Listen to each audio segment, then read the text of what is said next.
Lembaga Kesehatan Dunia melarang praktek sunat perempuan karena berdampak buruk terhadap kesehatan korban. Selain itu, sunat perempuan ini juga tidak diperbolehkan dilakukan di fasilitas kesehatan sesuai dengan aturan yang telah ditetapkan pemerintah. Juga beberapa sudah disampaikan bahwa Anggapan masyarakat terhadap kewajiban anak melakukan sunat perempuan terus berkembang hingga saat ini. Guna mencegah praktik ini terus berjalan, LPSDM bersama pemerintah daerah melalui Dinas Kesehatan gencar mengedukasi masyarakat untuk meninggalkan praktik tersebut. Direktur LPSDM Ririn Hayudiani mengaku sunat perempuan ini sudah menjadi budaya yang berkembang hingga saat ini. Minimnya literasi atau kajian ilmiah terhadap manfaat sunat perempuan ini menjadikannya terus dilakukan. Tidak jarang dari masyarakat beranggapan anak perempuan harus disunat sesuai dengan anjuran agama. Menyelesaikan hal tabu semacam ini harus dilakukan dengan pendekatan humanis dan melibatkan banyak pihak, termasuk pemerintah daerah, tokoh agama, dan tokoh masyarakat untuk mengedukasi masyarakat, sehingga diharapkan sunat perempuan ini bisa ditinggalkan pada masa mendatang.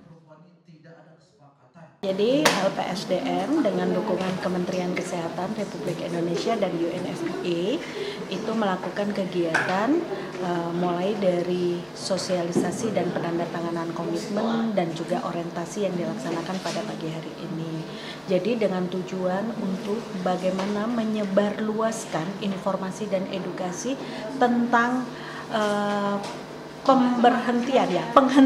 penghentian gitu.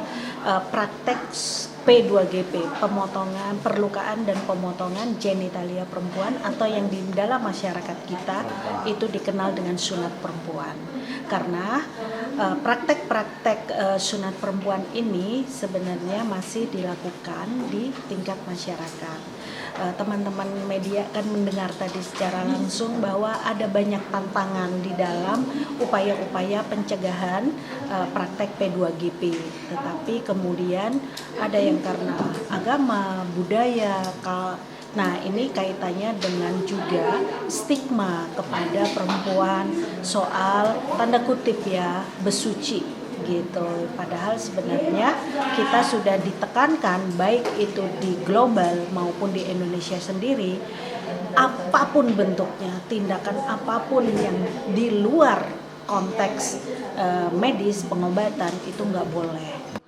Sementara dari sisi kesehatan, Dinas Kesehatan mengklaim belum menemukan dampak positif dari sunat perempuan.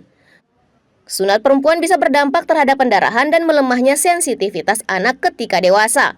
Sehingga pemerintah saat ini tidak lagi memperbolehkan sunat perempuan dilakukan di fasilitas kesehatan. Sunat perempuan dulunya pernah dilakukan oleh bidan ketika anak di bawah 5 bulan. Namun dengan adanya kajian mendalam, praktik ini sudah dilarang karena berbahaya terhadap kesehatan korban. Melalui edukasi yang masif diharapkan meningkatkan kesadaran masyarakat.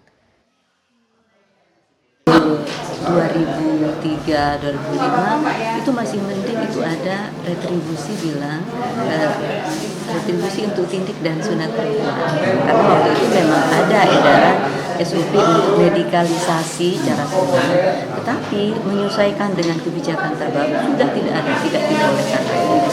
Walaupun masih kami tidak mengingkari ya bahwa masih ada yang melakukan itu dengan konteks secara dius sebenarnya pemotongan permukaan tidak dilakukan hanya karena terpaksa ayo udah gitu akhirnya seperti itu. Tetapi setelah hari ini insya Allah kami juga bagian dari mengingatkan dengan PP yang terbaru, apapun bentuknya, simbol apapun, mengusap, menghapus, membersihkan, itu tetap tidak boleh dilakukan di Paskes.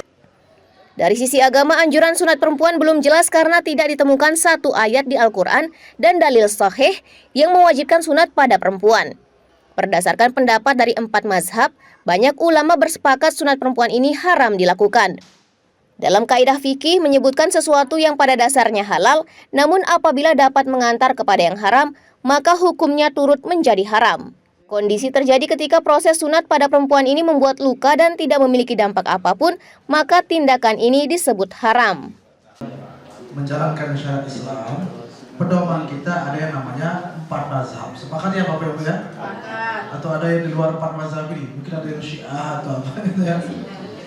Sepakat insya Allah yang hadir di sini atau mayoritas umat Islam di Indonesia bahkan di dunia ya, itu pedomannya adalah 4 mazhab ini. Apa sih 4 mazhab ini? Sekedar mempertegas saja.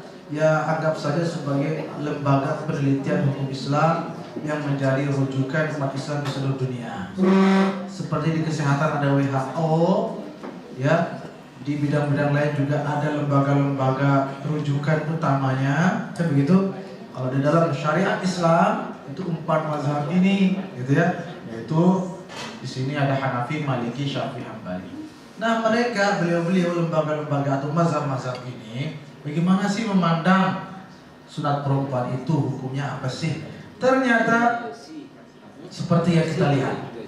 Dan kita bisa simpulkan di sini bahwa persoalan hukum sunat perempuan ini tidak ada kesepakatan, Bapak Ibu. Ini fakta, melainkan diperselisihkan dan bahwasanya sebagian besar tidak mewajibkan. Zulfikri, Arfan, Selaparang TV melaporkan.